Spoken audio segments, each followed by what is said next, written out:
Hello, everyone, and welcome back to Becoming the Sanctuary. If this is your first time here, my name is Kelly, founder of Thrivewell Estate and our first physical branch, Thrivewell Hub, located right here in Whitensville, Massachusetts. This podcast is a space where we explore healing, embodiment, emotional awareness, creativity, human connection, and what it actually means to return to yourself while still living inside a very overwhelming world. I've actually been sitting on today's episode for a little while, and I think I understand now why I needed to. The Body Remembers Everything was supposed to be recorded last week. I had the topic, I had the outline, I knew where I wanted to take the conversation, but when it came to actually sit down and record it, something in me kept saying, not yet. And I listened to that because this is a very delicate topic. I talk a lot on this podcast about healing, the nervous system, our emotions, and the relationship we have with our bodies. But I also know there are places within those conversations where I need to be incredibly thoughtful about the words I choose. I'm not a therapist. I am not a neuroscientist, and I am not a trauma specialist. I'm just a human being who has lived through my own experiences, done a lot of healing work, and become deeply curious about what it means to live inside a body that has been with us through all of it. And I understand that trauma can have very real effects on the body. That's not something I want to casually simplify into a catchy podcast conversation or pretend I have the clinical expertise to explain. And maybe that's why I couldn't record this last week. I knew I wanted to talk about it, but I also knew I needed to wait until I could find the right way to talk about it. And not as an expert explaining trauma, but as a human being exploring something I think so many of us recognize inside of our own lives. So 2 weeks ago, that conversation naturally carried us into learning to receive. And now, after giving this episode a little more space, I finally feel ready to have this conversation. Because when we talk about returning to ourselves, eventually we have to talk about the body we're returning to. Our bodies have been there for it all. The difficult chapters, absolutely. The heartbreak, the fear, the stress, the moments that changed us. But they've also been there for the laughter, the love, the friendships, the celebrations, the places we've called home, the music we've danced to, the peoples whose presence had made us feel completely safe. And sometimes, our bodies seem to remember those experiences before our minds consciously do. A smell can transport you somewhere you haven't thought about in 20 years. A song can bring back a version of yourself you thought you'd forgotten. Your shoulders might tighten around a certain person before you've consciously decided you're uncomfortable. You can walk into a familiar place and suddenly feel something you can't quite explain. But the opposite happens too. A familiar voice can settle you almost immediately. A certain place can make you exhale the second you walk through the door. A hug from someone you love can soften something inside of you. A song comes on and you're smiling before you've even remembered the story attached to it. And that's the part of this conversation I'm really interested in. Because the body remembers everything can sound heavy. And yes, I think we have to acknowledge that our bodies can carry the effects of difficult experiences and trauma. That's part of why I've been so careful about how I approach this episode. But I don't want to make this conversation only about what has hurt us. I want to talk about everything our bodies have experienced.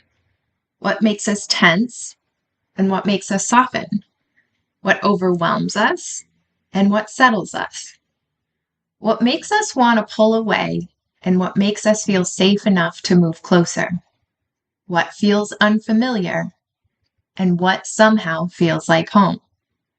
We can understand ourselves intellectually. We can become incredibly self-aware. We can recognize our patterns, change the way we speak to ourselves, practice boundaries, learn to receive, and understand exactly why we might respond to something the way we do. But still, sometimes the body has something to say before we found the words. Now, I want to be thoughtful about how I talk about that today. As a reminder, I am not a therapist, neuroscientist, or trauma specialist, and I'm not going to try to explain the clinical mechanisms of trauma, memory, or the nervous system. There are trained professionals who can do that with far more expertise than I can. What I can talk about is being human. Living inside a body that has traveled through every chapter of our lives with us. A body that knows stress, but also knows relief. A body that knows fear, but also knows safety. A body that knows heartbreak, but also knows love. A body that has survived things, yes, but has also loved, danced, rested, connected, created, celebrated, and experienced joy. And maybe that's where this conversation becomes less about asking our bodies to forget what happened before and more about becoming curious about what we're teaching them now. What are we giving our bodies more opportunities to experience? More safety, more rest, more movement, more connection, more joy, more moments when we can simply exhale and recognize, I'm here, I'm okay, this feels good. That's what I want to explore today, not just what the body remembers, but what it can continue to experience, learn, and become familiar with as we move forward. All right, let's dive in. All right, so for this first part, we want to really focus on and talk about how your body has been with you through everything. So we often talk about our lives as though the mind is the narrator and the body is simply carrying it around. But if you have taken some of our workshops or just explored what Thrivewell is all about on our social media or on our website, wherever I figured out how to plunk this brand to help build it. But there's so much about when I teach intuition and how to, not just how to trust it, but how it communicates. So much of we think in these big moments that we have to think, or at least I did, but that's where the overthinking comes in. But the mind is not the narrator. The body is saying something that the mind interprets.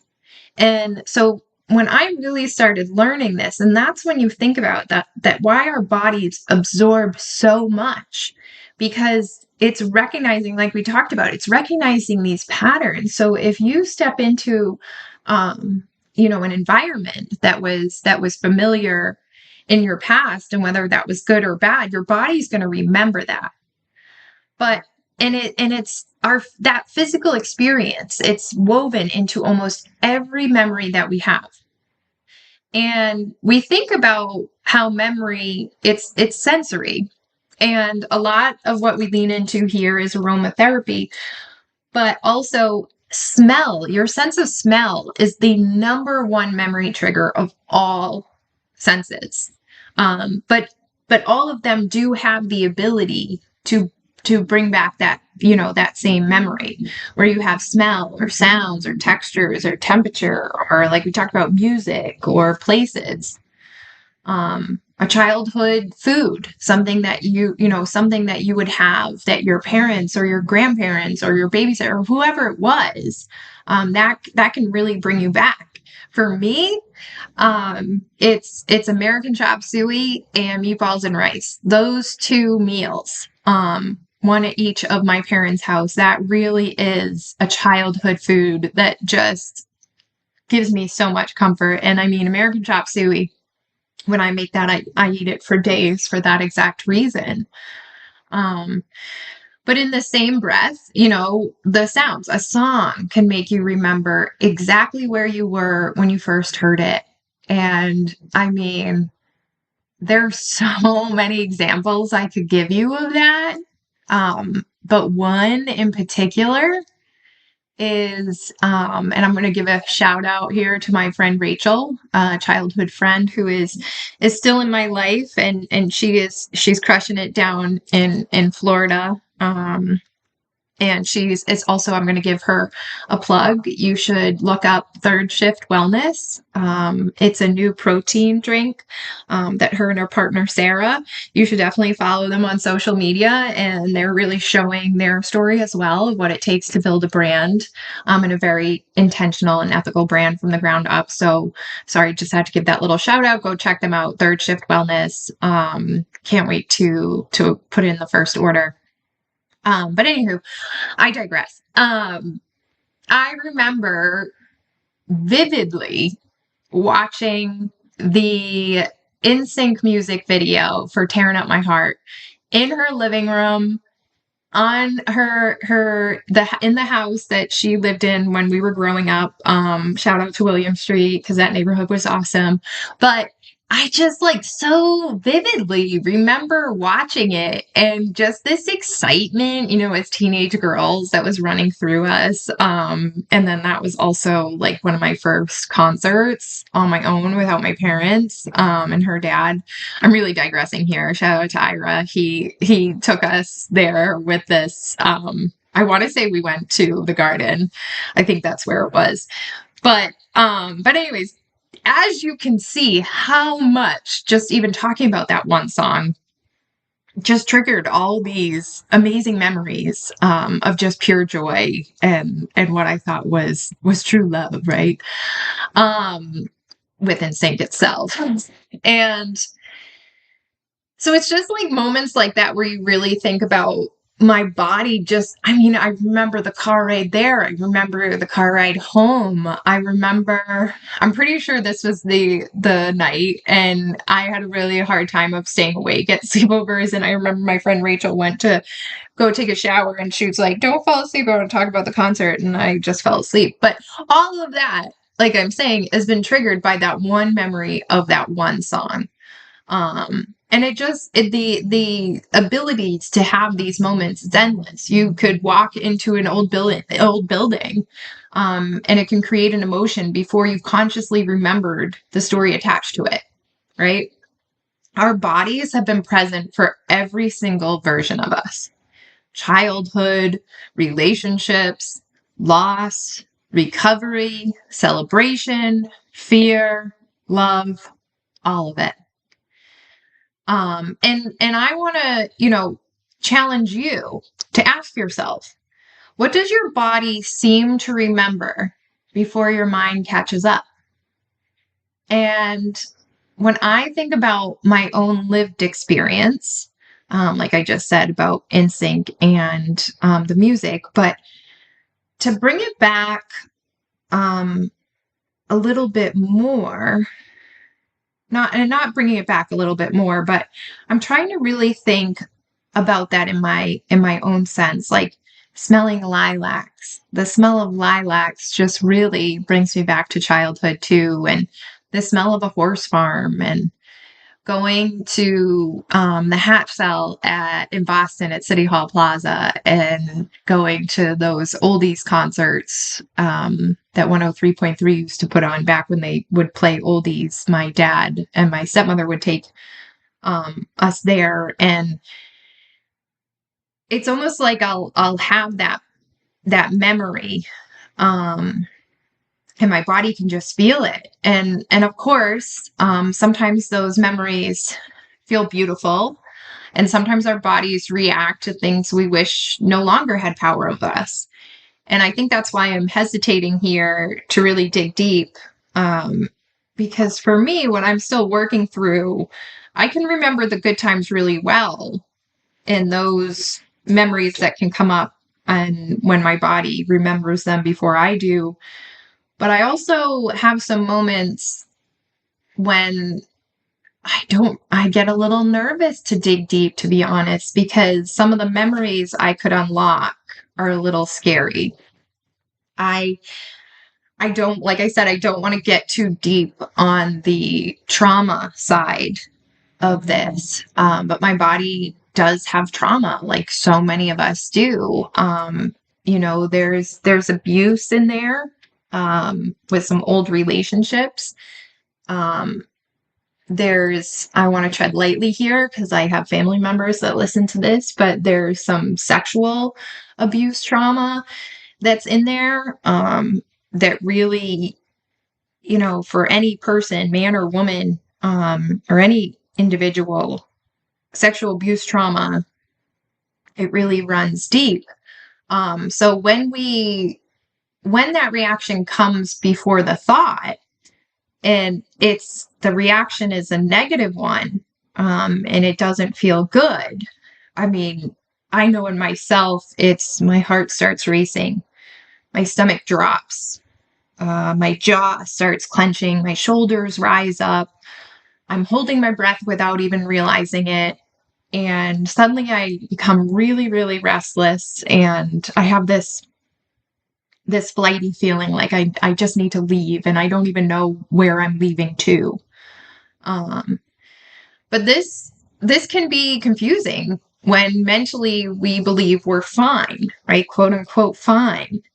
Um, and we want to criticize ourselves, and the temptation to criticize ourselves, even after you've gone through your healing journey and you've really done some therapy and work with mental health professionals, and trauma coaches, and you're still having that reaction, and it's, why am I still reacting like this? But you have to remember what we talked about. I think it was, I don't even know, 5, 6, 7, somewhere around there. We talked about how healing is not a punishment, and facing these parts of ourselves and healing through parts of these experiences is for the growth, right? And it can be really uncomfortable and it can be really hard, but it's not self-punishment. In order for me to face, I just keep it about myself, for me to face what happened to me at some of my most traumatic moments, I did have to face it. And that's why I say make sure that you have your support system and you have your team of people behind you, because some of the things that the body remembers are really dangerous to pull through and work through alone. And a book that I will highly recommend, it's a tough read, but I highly recommend, and so many people who have, whether I met them in treatment, in early sobriety, or throughout my healing journey at the deeper level, have recommended this book, and it is called The Body Keeps the Score. And if you are interested in understanding more, certainly more than what this podcast would put out, because I am like touching on not even the tip of the iceberg, just really trying to making it a conversation piece, because I think it's important to know, that there's nothing wrong with you, that these feelings are normal. But I would highly recommend, reading that and talking to your team of, whether it be mental health professionals or, family and friends, and make sure that it's right for you at this moment. Because when we do have that feeling of, why am I still reacting like this, it can be really frustrating and it can be really defeating. But having a reaction doesn't mean you failed at healing. Sometimes noticing the response that is still there is the growth. So instead of immediately asking yourself, what's wrong with me? Ask, what am I noticing right now?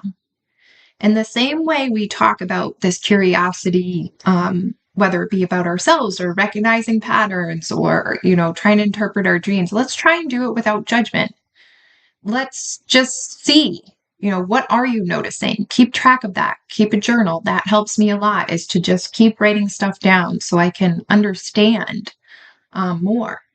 Because awareness, without immediately assigning meaning to it is some of the most helpful awareness that I've had, because I'm not trying to self-diagnose or understand what's going on with me at a point where I don't really have enough knowledge or a team behind me that would be able to understand the meaning behind it, if that makes sense. But definitely, I can't say this enough as we finish up this section. Like I said, I don't want to stay on it too long. But if that reaction is intense or persistent, and definitely if it's connected to trauma, professional support is immensely valuable here. They will help you, guide you through that. And there is another side. It is possible, but definitely get in touch with who you need to get in touch with to make that happen. But I do think that there's another side of this conversation that gets talked about far less. And that's that the body remembers good things too. We often hear body memory conversations framed entirely around pain. And that's because I think those are the ones that hold us back. They hold us back from opportunities and experiences and certain relationships.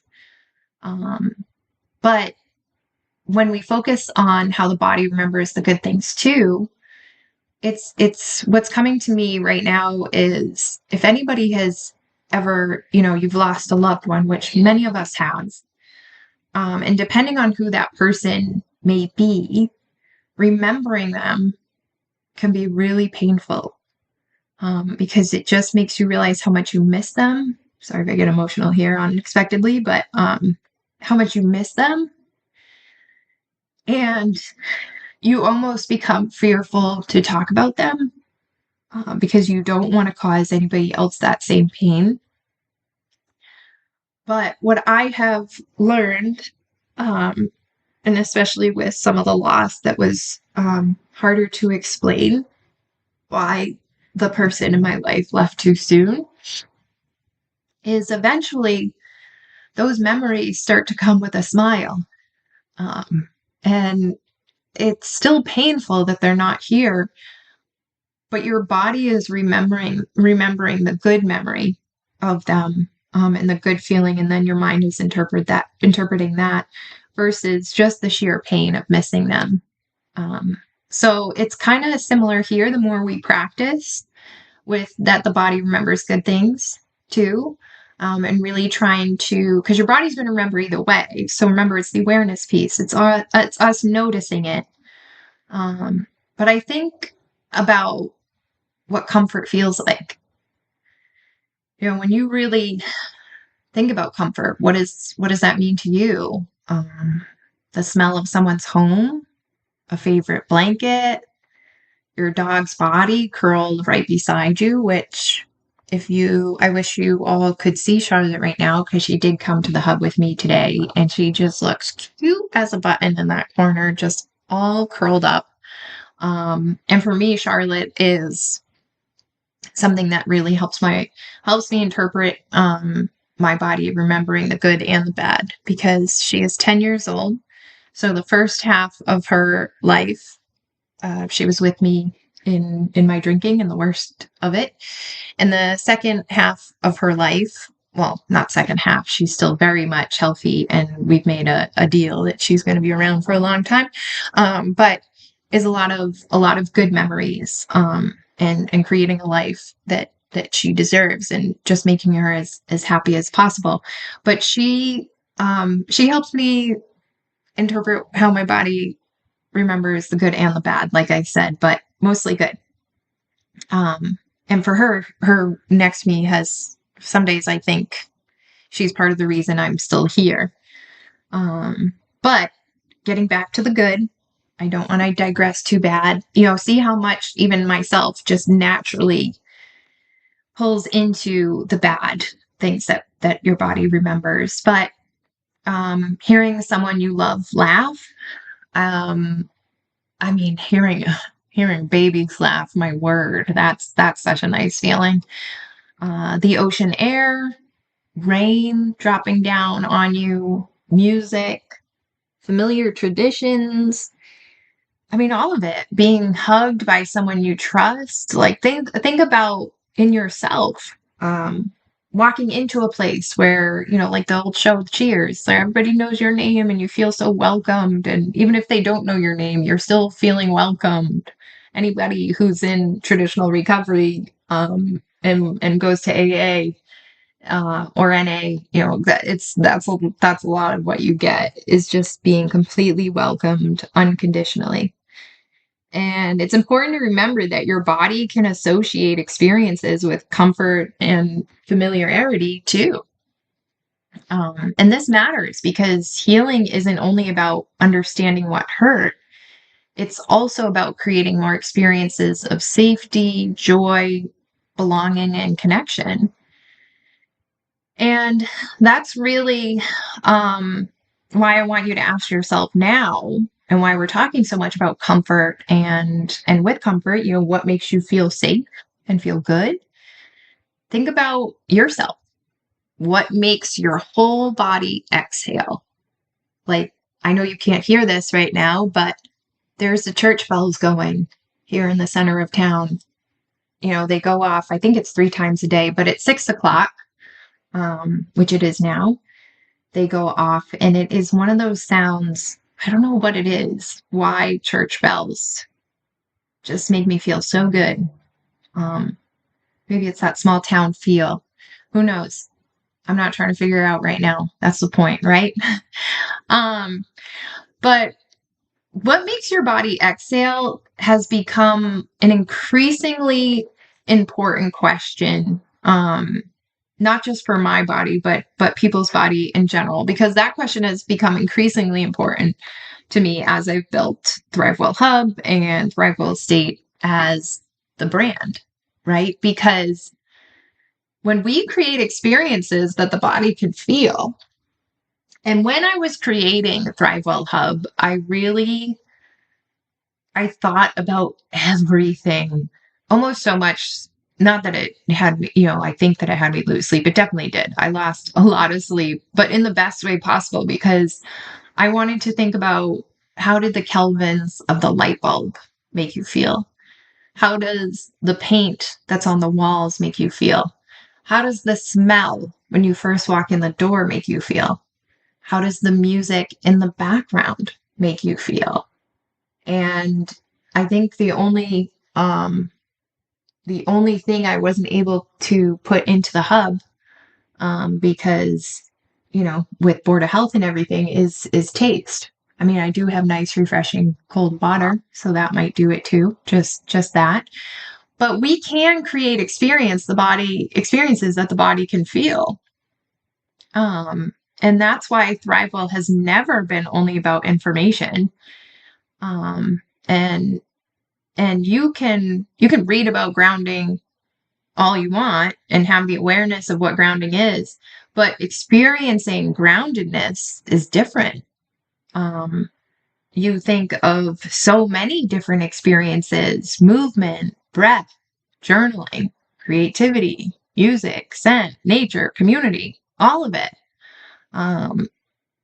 Sitting around a table with other people and being able to connect with them on no specific topic in general, but everybody is just respectful of truly listening and meeting you, with just that unconditional attention and support and love. And that's why I knew, and it was expensive, but it was worth it to me, that the physical environment of the hub matters.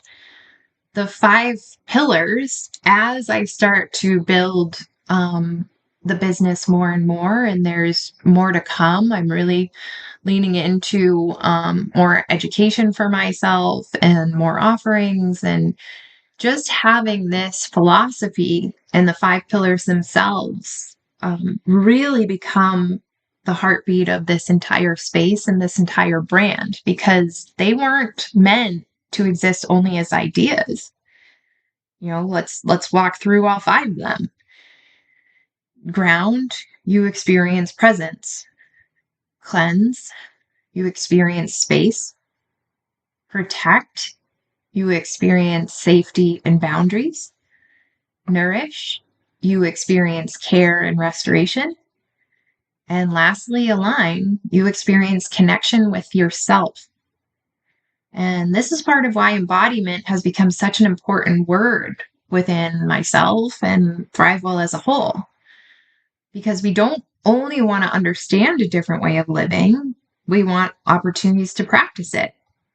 And I can speak from these last few days myself.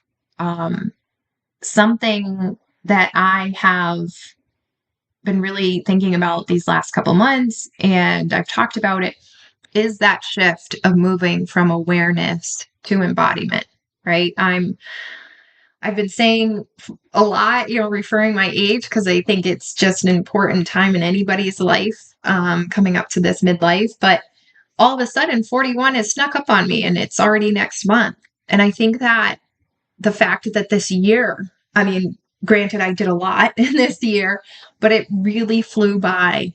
And I'm not going to lie to you, that scared me a bit. And I have all these practices and ideas of how the life I want to embody. And I have the awareness of what they want to be, but what is holding me back from actually doing them? And I know for myself the reasons why I haven't really leaned into it, where it's coming out of my comfort zone. I'm not flexible. I feel like I'm not good at it as everybody else. I needed to be different. I didn't want to be compared to anybody. But yoga, I mean, I feel like most people would expect that I do yoga, but I don't. And this morning, I really decided, and I even shared a video of me doing it because I needed to get over that perfectionism that still runs so deep in me, because I need to start embodying the life. Never mind just for a business and to lead by example for me, myself. Because practice matters, because one peaceful experience doesn't erase everything that came before it. So the more that I practice this embodiment, whether it's yoga or slowing down in the morning or being more present when I get home at night, whatever that practice is, I need to continue to do it, because everything that came before it's embedded in us. It's embedded in our DNA. And a lot of this, most of this did not happen overnight. So the solution, and the practice isn't going to be learned or presented overnight either. And that leads me into the next part of this podcast and this is something with feelings or the past itself that I have heard many people who have come in, they're trying to find a way to remove it. But healing isn't erasing the past the same way it's not removing anxiety or fear or sadness. Because sometimes we approach healing as though success means becoming unaffected by our history. That the questions that we talked about at the beginning. Why does this still bother me? I thought I was over this. I've done so much work. But healing doesn't require forgetting. Progress can look like recognizing what is happening sooner. Having more choices in how you respond. Recovering more gently after difficult moments. I think when I really started seeing the growth in myself, and I think my parents can really speak to this more than anything, because they were really there, and no shade to my dad whatsoever, but my mom and I lived together when I was in early recovery because she was just coming out of the pandemic, and neither of us, she was living alone during the pandemic, and neither of us wanted to live alone. So she really, was with me for some really raw times at the beginning. But I think where I really saw the growth there, it wasn't so much that I wasn't having the emotional reactions, because I was very raw and emotionally reactive still. But my turnaround to apologize or recover from that reaction, that time in between kept getting shorter and shorter. And when I held accountability for myself, or realized I had some defense mechanisms popping up, or I was shutting down or sticking my head in the sand, whatever that looked like, um, I could see that turnaround happening faster and faster. So that's where you have more of the healing and more of the growth. Like I said, it's not that I wasn't having the reactions anymore. I definitely was. It was just, I knew how to recover better after those difficult moments.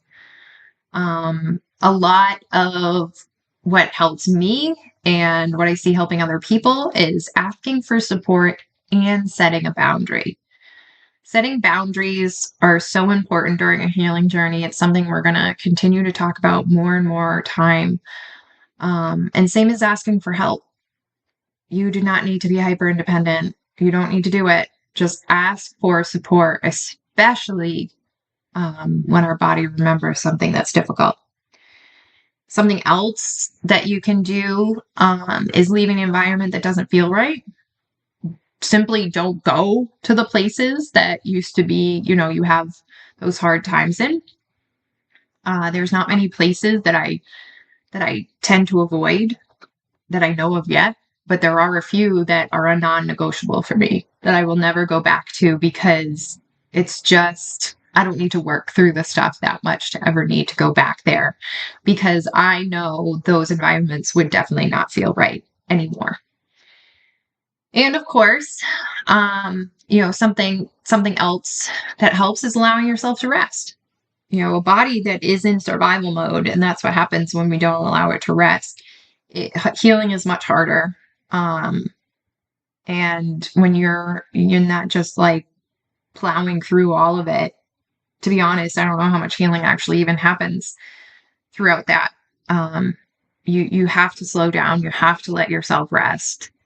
And I don't really love using those words that you have to, but it's one of the most important parts of healing. And especially when we, in a sense, are untraining the body to respond in certain ways, and encouraging it to respond in other ways. But when you receive support too, that's becoming a part of that new experience. Your body is starting to learn that these experiences aren't the same as they were in the past. But remember, one of my favorite things to say is how many things both can be true. This affected me and I am okay now can both be true. And that's what we're talking about. It doesn't erase the past. Like, it did happen. And you don't want to end up gaslighting yourself that it wasn't that big of a deal or it never happened. But you can remind your body and create practices that help it understand that you're okay now. But the past can matter without controlling every decision in the present.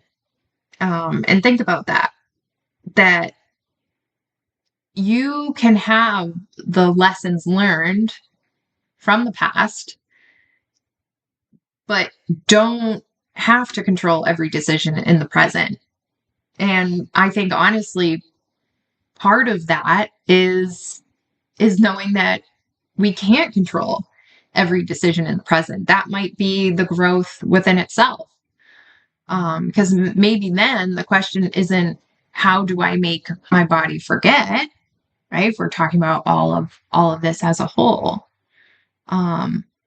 But what experiences are you repeatedly giving yourself today? What type of safe relationships? Basically, giving your body something new to learn. Predictable routines, rest, nourishment, movement, nature. Get out in nature. Creativity, laughter, boundaries. Your body loves boundaries. It's your mind that doesn't. It's those people-pleasing ways. But asking for help and having someone actually show up for you, like we talked about, when you have safe relationships and you have people who are coming in for the right reasons and they're in your corner, that's something new for your body to learn. I know we just talked about people pleasing and boundaries, which this is like still really hard for me to understand, but saying no and discovering the world doesn't fall apart. Like you can say no to too much. You can say no to situations, you can say no to people. You can say no. The world is going to keep going.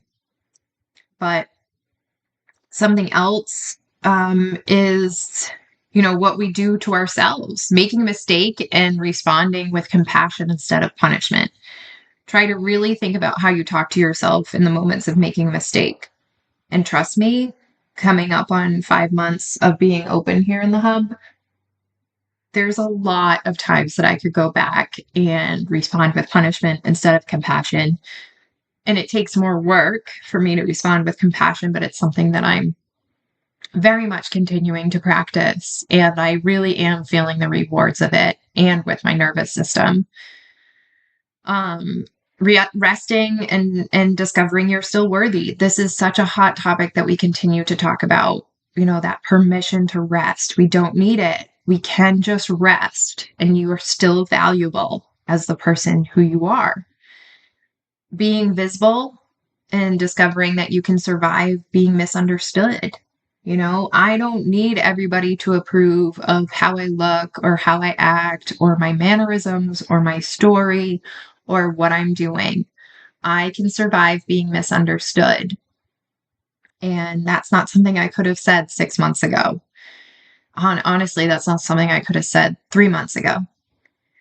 But another way that we can teach our body is something I struggled with and still struggle with at times is receiving love without immediately pushing it away. Having that self-worth to know that you do deserve to receive that love, and we accept the love we think we deserve. So if our self-worth is, in the toilet, that's the type of love we're going to think we deserve. But these aren't magical fixes. They're experiences, and they're meant to be practiced over and over and over and over again, because what the result, healing can include accumulating different experiences over time. So we are basically stacking all these experiences together, and the same way that we retrain and rewire our brains, we're doing the same thing for our body. And maybe this is where all 12 conversations that we've had before this one begin to meet.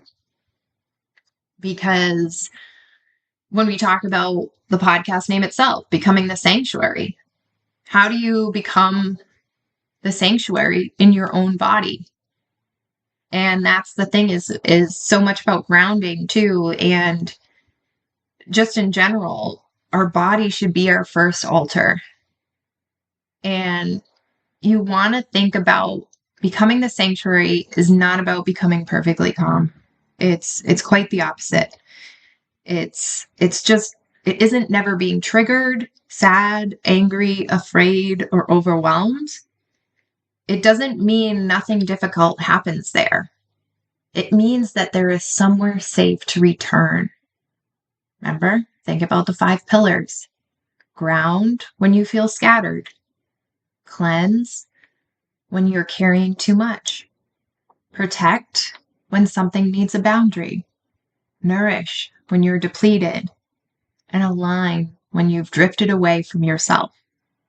Because your body is not something you need to conquer. It has carried you through every chapter, every day, every minute of your life.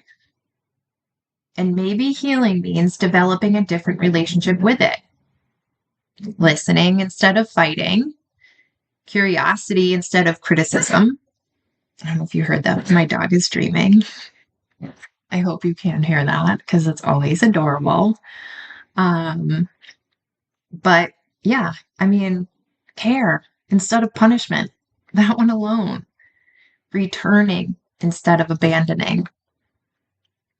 Your body has carried every single version of you. Remember that. Your body has carried every single version of you. It has been there through things you thought you'd never survive, but it's also carried laughter, love, connection, pleasure, and joy. So as we come to a close to this, I want to remind you of a few things. We don't need to romanticize every physical reaction or interpret every sensation, but we can become more curious about what our bodies are communicating. We can stop treating every uncomfortable response as evidence that we're failing. I need to remember that myself. We can intentionally create experiences that feel different from the ones that shaped us before. Healing is not about forgetting. Healing can be expanding what feels possible. Because maybe the body remembers more than we realize. It remembers the places where we were afraid, but it can also become familiar with the places when we feel safe. It remembers heartbreak, but it also knows the feeling of being loved. It remembers what it's like to survive, but over time, perhaps we can give it enough experiences of living that survival does not have to be the only language it knows. And I don't think healing asks us to erase the person we were or convince our bodies that nothing difficult ever happened. Maybe it asks something much gentler: to notice, to listen, to respond with compassion, and to keep giving ourselves new experiences of safety, connection, joy, rest, and love. Because your body has been carrying you this entire time. Perhaps becoming the sanctuary means learning how to become a safer place for it to land. And I think on that note, that's where we should end it. And I know this episode felt a little, or maybe this is just me doing what I normally do and giving myself permission to not overthink later.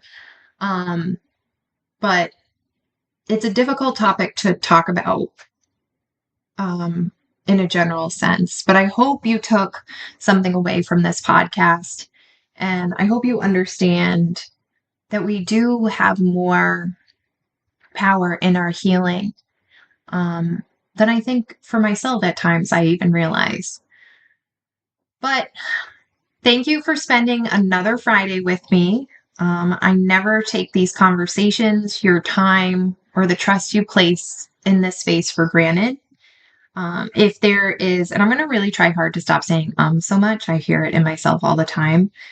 But I almost just did it there. No. So if you think that this podcast could help somebody else, if you could please share it, give us a like, rate it, whatever it is. I don't know all the terms yet, but you can find it wherever podcasts are streaming and also on YouTube. I do hope to eventually be able to do video, but until I'm a little more tech savvy, it just takes a little bit too much time. But I'm really, really grateful to have the opportunity to be here every week and really stay accountable with this. And I'm just so happy that you're here and listening. And until next week, be gentle with yourself, listen to what your body is telling you, and remember this final part. Healing does not require you to forget where you've been. It asks you to discover what else your body can learn along the way. Until next time, we'll see you next week, and thank you for listening to Becoming the Sanctuary.